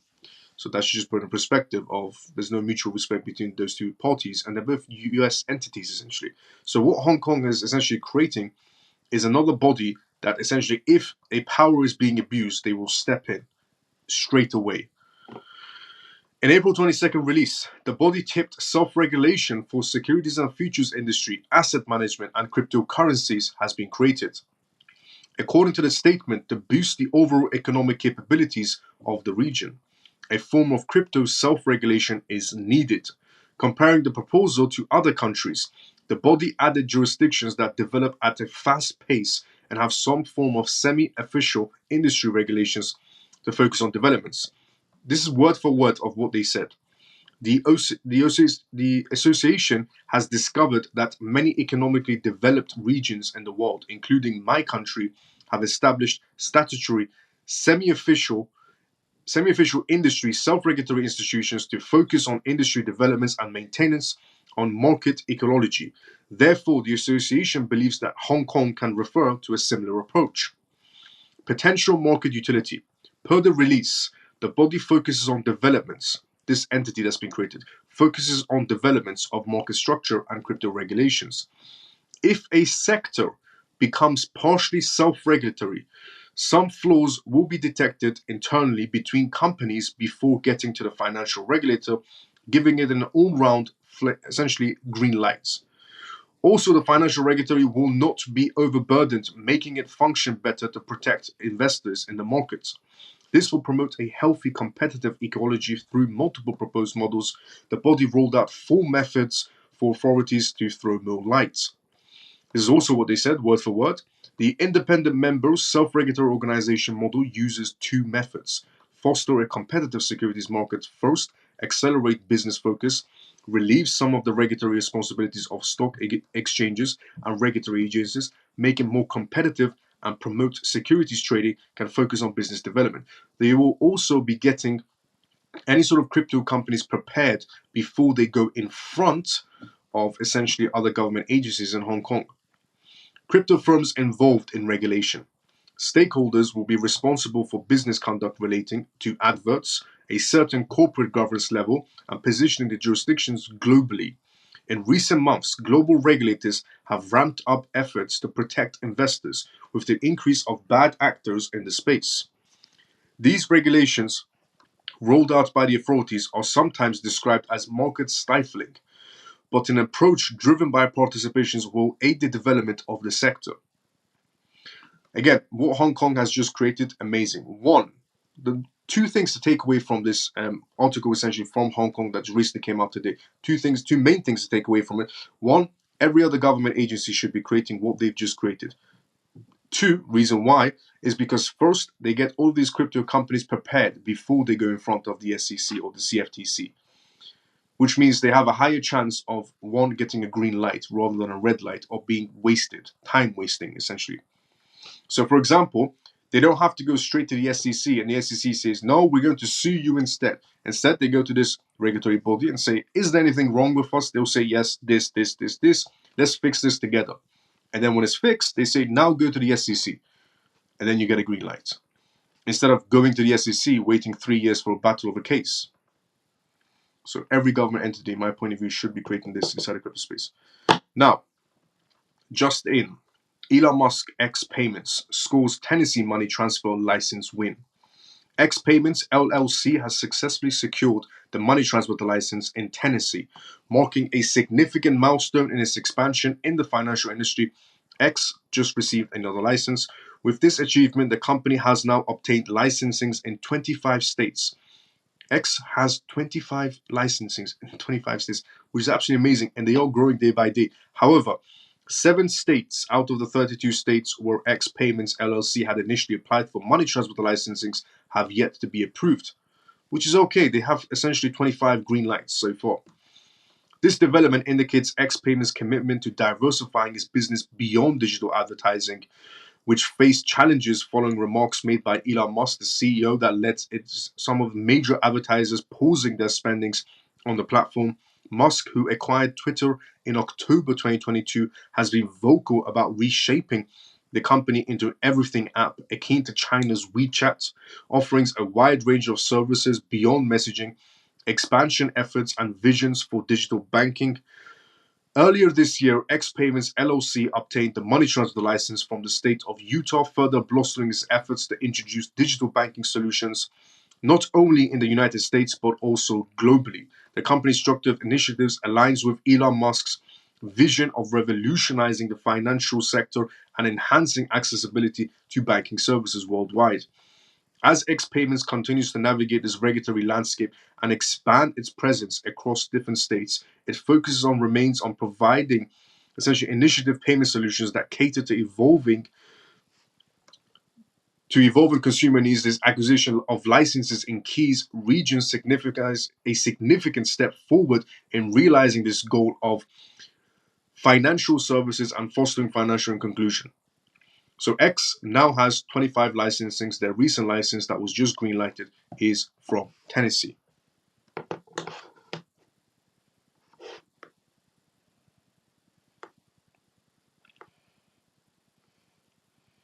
We are getting close to some amazing news to still go through as well.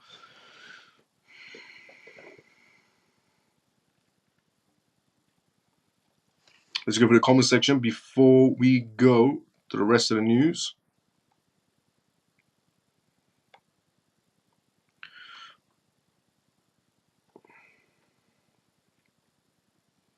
That's true. I'm a moderator for an African dude named Ayamor. He has almost 600,000 subscribers. Let's go. So, brother, make me a mod. Thank you, brother. No problem.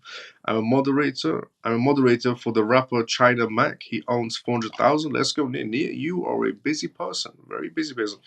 I'm a moderator for quite a few channels out here now that I know you're on YouTube. I can be active. Okay, let's go, Nia. Nia, I'll make you moderator as well. Such a great X Live. Whoever trolls is just an absolute loser. Let's go, Davey. Facts. I know a guy, and he said XRP Ledger will stop World War III. You know a guy that said the XRP Ledger will stop World War III. He must be a very special person to you. Because if you believe that, I mean, there's nothing wrong with the XRP ledger. I think it's a brilliant ledger and it has a lot of prospering future for itself. Great contracts, great partnerships. I've read all the PDFs. Massive future for itself. But the idea that the XRP ledger will stop Boulder Free is an interesting one. Never heard that one. Thanks, Miles, for extending that. Thanks, Bilal, for extending that. Let's go. And people don't understand CBDCs. They are removing cash so they can get paid in CBDCs from a place you work. And you pay your taxes in CBDCs, so you can't stay away from CBDCs completely. Facts. China Mac is cringe. I don't know who China Mac is, I'll be honest. But he's doing well for himself on YouTube. BRICS has started the snowball effect for de-dollarization. Let's go, Ryan. Ryan, I'm loving the updates. Let's go. Loving the updates, brother. Hi, Miles. How come Coinbase doesn't allow you to send XRP to a Trust Wallet memo tag error, but you done on Trust Wallet doesn't require memo tag? The reason why Coinbase... So Coinbase is a bit sneaky. Coinbase asks some transactions for memo tags. Now, for XRP, if you want to send XRP to your Trust Wallet, it doesn't really require a memo tag. The only way to do it, if you want to send XRP to your Trust Wallet, the only way to do it from Coinbase is to send your XRP from Coinbase to Binance. Binance, you can use memo tags. So you send it to Binance with a memo tag, and then you send it to Trust Wallet, no tag. XRP will fix everything. XRP will fix everything, yes. The financial situation in the world, yes, I agree. On Coinbase, memo tags are not optional. If you don't put a memo tag on Coinbase, on some payments, they won't let you send it through. Memo tags used to be optional, but on some payments on Coinbase, it's a must. Otherwise, the payment can't go through. Memo tag is used up, yeah.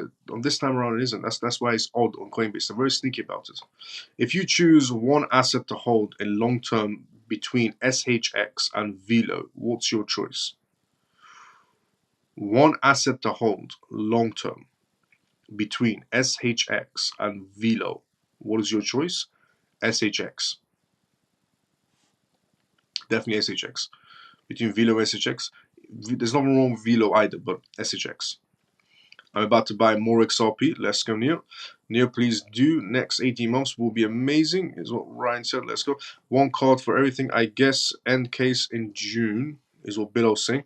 US will crash before November and XRP will be the rising phoenix, is what Ryan's saying. Let's go. Where are you from, my boy? Where am I from? So London is originally where I'm living at. So I live in London, United Kingdom. Originally, I am Persian. My background is Persian, but London, United Kingdom.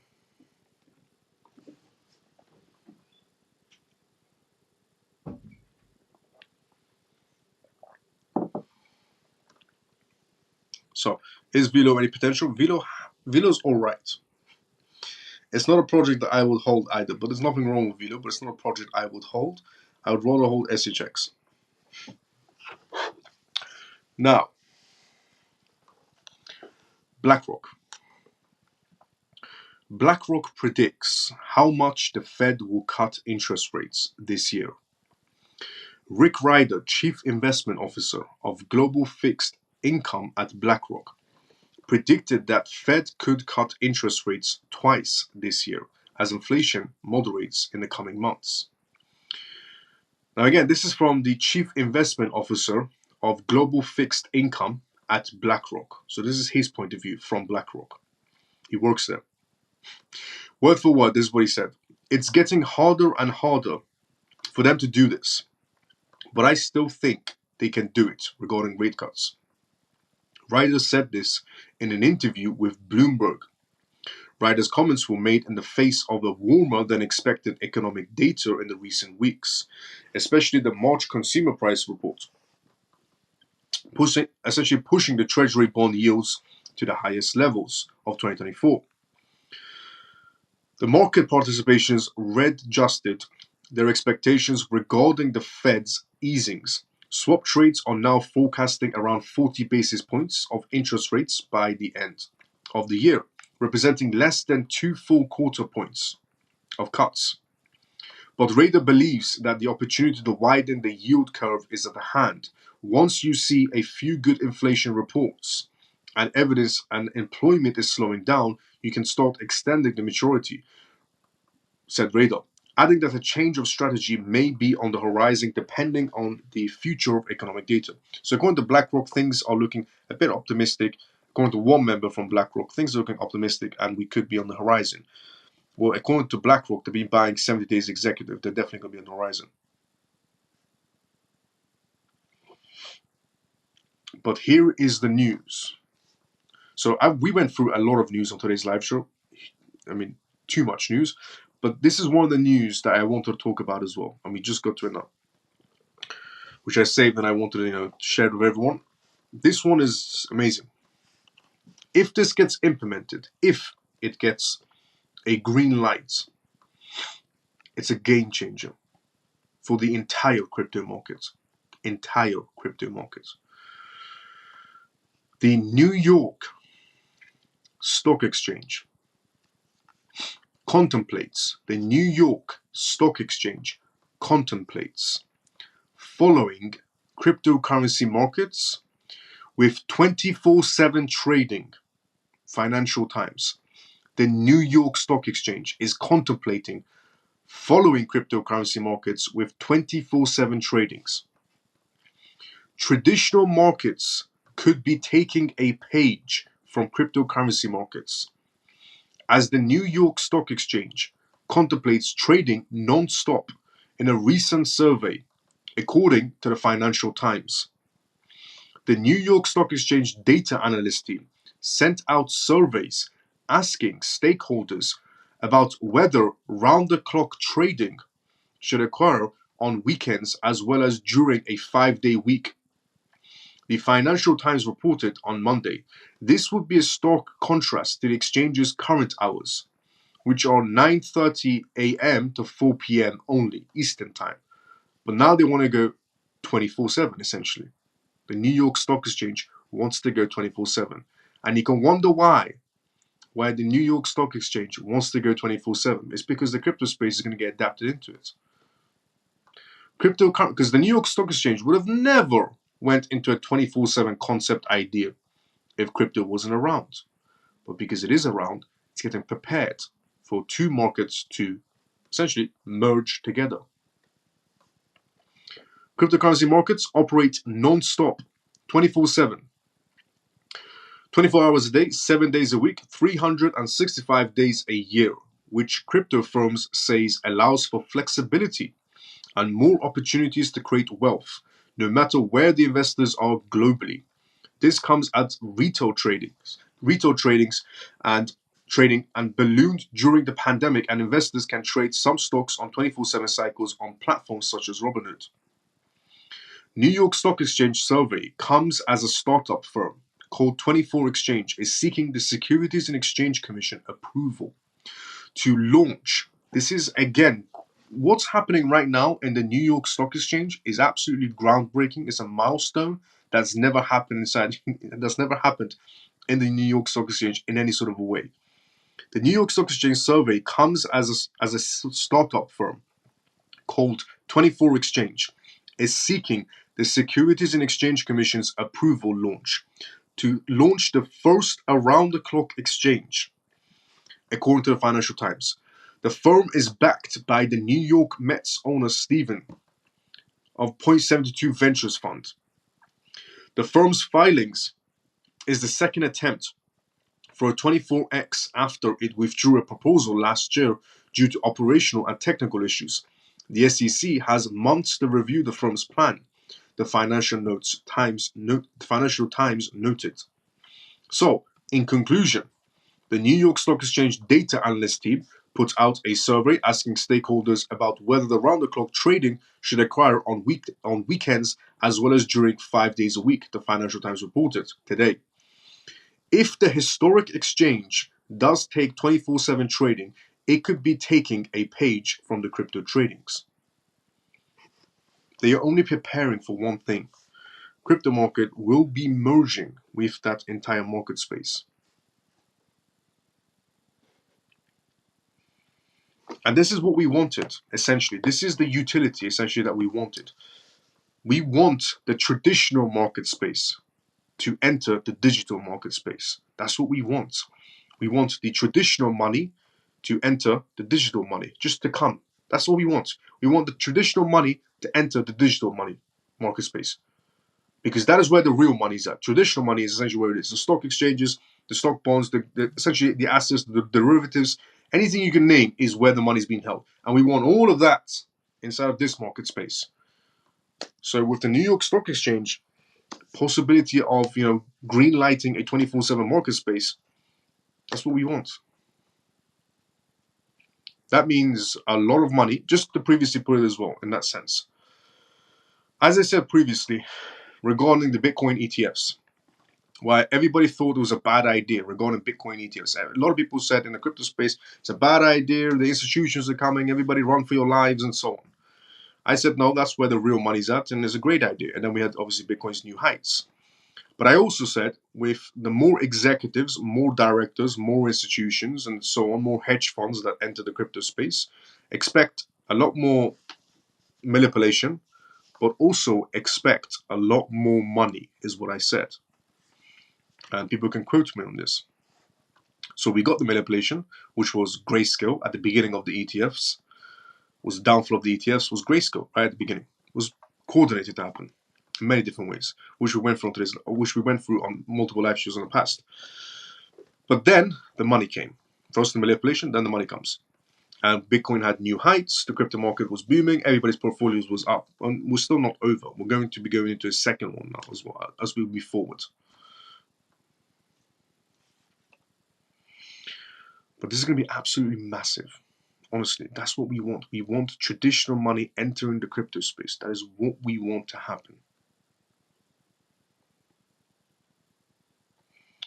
Is Velo any potential? It's all right. It's an old school project. Not saying it's a bad project just because it's old school, but it's all right. Did you look into WeCan anymore? I didn't get time to look into it anymore, but I should be looking into it more on tomorrow. Maybe I think tomorrow I should have time to look into. No, tomorrow, no, day after tomorrow I will definitely have time. I mean, even today I've already had 1 hour of sleep. Today I've had 1 hour of sleep. Yesterday, 3 hours. Day before that, 3 hours as well.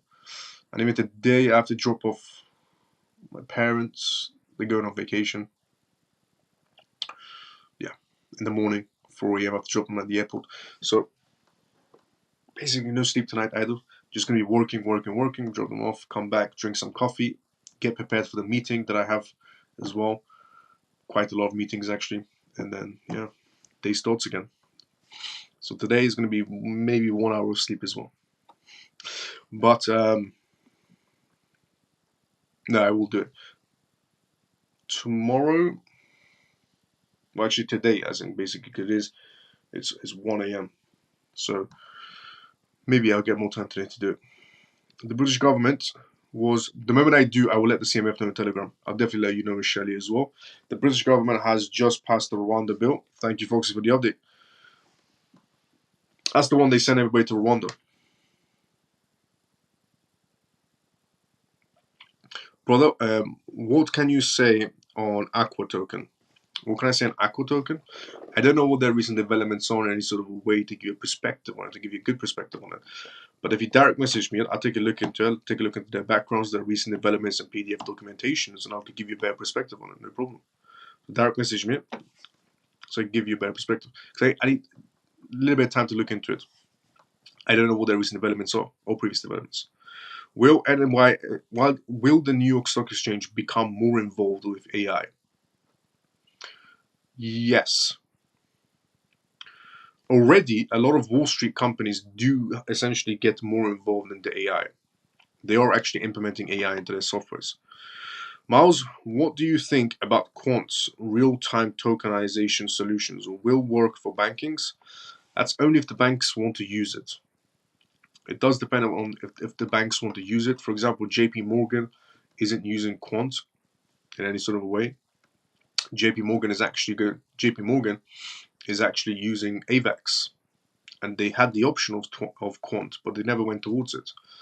And even Citibank, they went towards AVAX as well. BlackRock, regarding their iBuild tokenization fund, they went towards Ethereum. Nobody's really aimed for quant so far. So it depends on their contracts. I said the easiest way to tell if a crypto project is going to become successful, the easiest way to tell, is who are they partnered with and what are they developing. And I mean genuine partnership, like a contract, a PDF documentation that's between them, not a mention. Does that mean a lot more volatility in the markets, buys and sells regarding the New York Stock Exchange coming inside the crypto space? Yes, it does mean that. Miles, I will change to live in Hong Kong. You want to live in Hong Kong? Okay, interesting one. Miles, no doubts, as you're always right. Let's go, funky brother. Time to get to bed. Time to get to bed. Miles, we can always cross-reference from your previous tweets and videos. That's true as well. Miles, that is not good enough. You must get more sleep than that. You will not live a long life with no sleep, as your body can't regenerate cells and recharge, which is a fair point. Thank you, Shelly, for that. It is a fair point. But we'll see how long I can survive. No, just kidding. I mean, today I'm only gonna have 1 hour sleep today, anyways. But tomorrow I should probably have 3 to 4 hours sleep.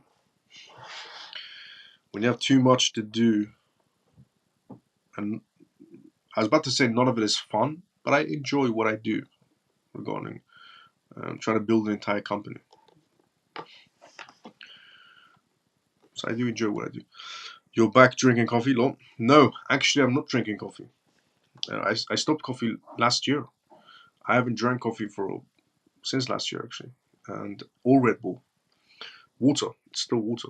I hope I don't spill it this time. But water. I just put it next to the fridge, and the water comes out. You should sleep. BTC has risen to 66,000 to 67,000 US dollars. Let's go. As I said, once again, I was right. I'm doing this with 1 hour and 2 hours and so on sleep. And I'm getting more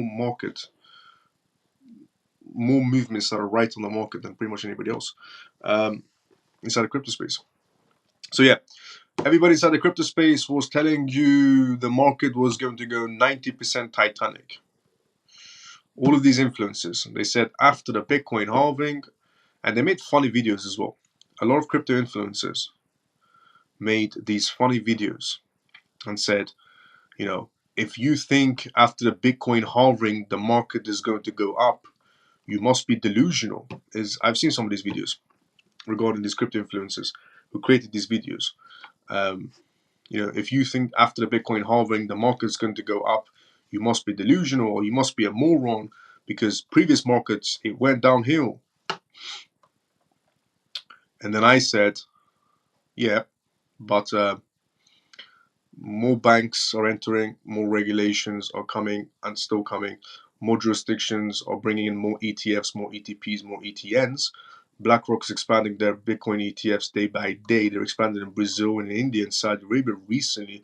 I said more banks in Germany are getting licensings. Recently, we had a $333 billion federal bank enter the crypto space. So yeah, the market's doing good. Apparently, we're not going to be seeing that 90% Titanic everybody was expecting. Yep, just like always, the CMF is always right. See, if you're watching this for the first time, if you're watching this live show for the first time, if you want to be ahead of the market, if you want to be ahead of everybody else, and you want to know what's going to happen next before it happens, essentially. Again, none of this financial advice. Everything I say is only for entertainment purposes, but truthful entertainment purposes. Tune into this live show. If you want to know things before they happen, 6 months before they happen, tune into this live show. If you want to know things that will happen in a month's time, tune into this live show. It will do you wonders. If you don't believe me, tune in and see for yourself. Give it a test. If you don't believe, whatever I say is pretty much coming next, and whatever I say is not coming out of thin air. Whatever I say next is based on PDF documentations. It's based on actual contracts and partnerships and data. So if you don't believe me, just tune into these live shows every single night. And then you start to catch on. Okay, maybe this guy knows what he's talking about. Because then you see the market movements and I say them before they happen.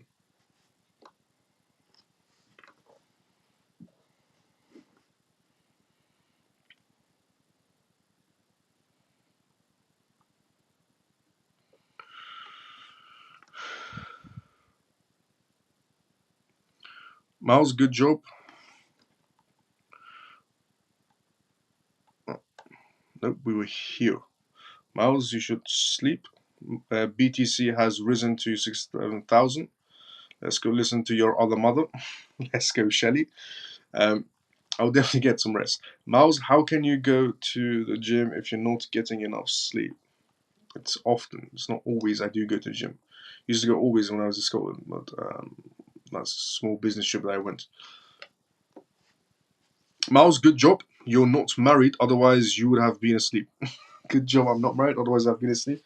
Yeah, I mean, if I was married, I could probably never do a live show at 1 a.m. There's possibly no chance. Because if I was married, I would probably have kids, and then no chance of doing a live show at 1 a.m.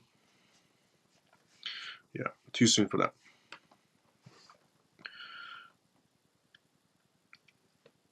You just said when you come back to drop your parents off, you'll have a cup of coffee.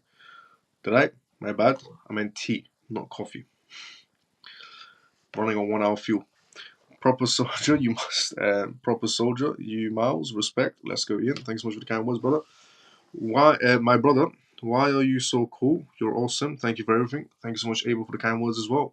I'm listening to you. You're on my iPad while I walk around my room, so I'm not in the chat, but I'm listening to you. Let's go, Nia. No problem. Miles is legit. Let's go, Scott.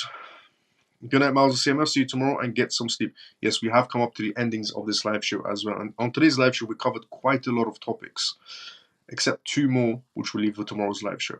There was two more other news that we had to go through as well, but we leave for tomorrow's live show. So I honestly want to say thank you so much to every single person that's tuned into today's live show, to tonight's live show. And again, if you're watching this for the first time, it's called the CMF live show.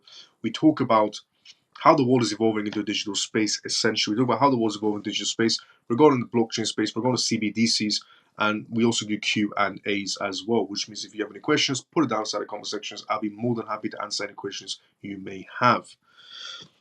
And if you're the type of person that can't sleep at night, tune into this live show. It's like a late crypto live show, or late crypto news, or some sort of scenarios. Sleep deprivation is not good, Miles. Take it from a lifetime soldier. Yes, let's go, Scott. Definitely, no, I will be getting some rest.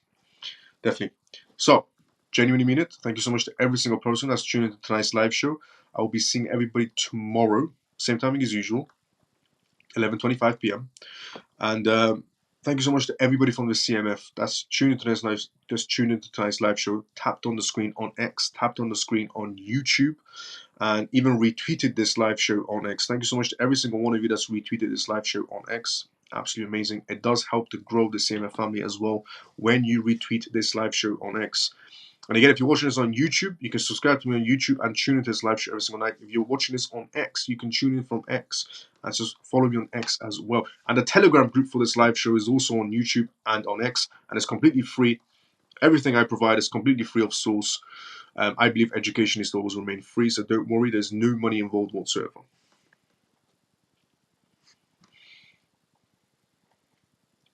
Bye, Miles CMF. See you all tomorrow. Dennis, see you tomorrow, brother, sometimes usual. Good night, Miles. I'll see you tomorrow night. I'm tired from a trip back from Rome. Let's go, brother. See you tomorrow, brother, sometimes usual. Great job, Miles. Thank you so much, Scott. Scott, see you tomorrow, sometimes usual as well. Pierce, good night, Miles and CMF. Pierce, see you tomorrow, sometimes usual as well. Miles, you're still bullish on ACH? Yes, I'm still bullish on ACH. Definitely has a bright future of itself. Davey, see you tomorrow, sometimes usual as well. Good night, brother. CMF. Billo, see you tomorrow, sometimes usual as well. Thanks for the update, Miles. Please look after your health. I will, definitely. Shelly, see you tomorrow, sometimes usual as well. Good night, Miles. Thanks again for the information. No problem at any time. See you tomorrow sometime as usual as well. Good night, Miles and CMF. See you tomorrow. Freedom forever. See you tomorrow sometime as usual as well. Good night, Miles and family. Detroit. See you tomorrow sometime as usual as well. Kim, take good care of all. See you tomorrow. Kim, see you tomorrow sometime as usual as well. I'm going to send you a DM later. No problem, Scott. I'll check it out. Genuinely mean it. Thank you so much to every single person from the CMF that tunes in every single night. Thanks so much to every single one of you that's retweeting this live show as well. Happy Pisces. See you tomorrow sometime as usual as well. I'll see everybody tomorrow. Same timing as usual. Everybody have a great day or a good night depending on where you're around the world, CMF. Have a great day or a good night depending on where you're around the world, CMF. Good night, Miles and CMF. Jason, see you tomorrow sometime as usual. See everybody tomorrow, same time as usual. Good night, Miles. Great family, great life. Thanks for all you do. Get some shot out, brother. Definitely. Ian, see you tomorrow, brother. Same time as usual. I see everybody tomorrow, same time as usual. Have a great day or a great night depending on where you are around the world.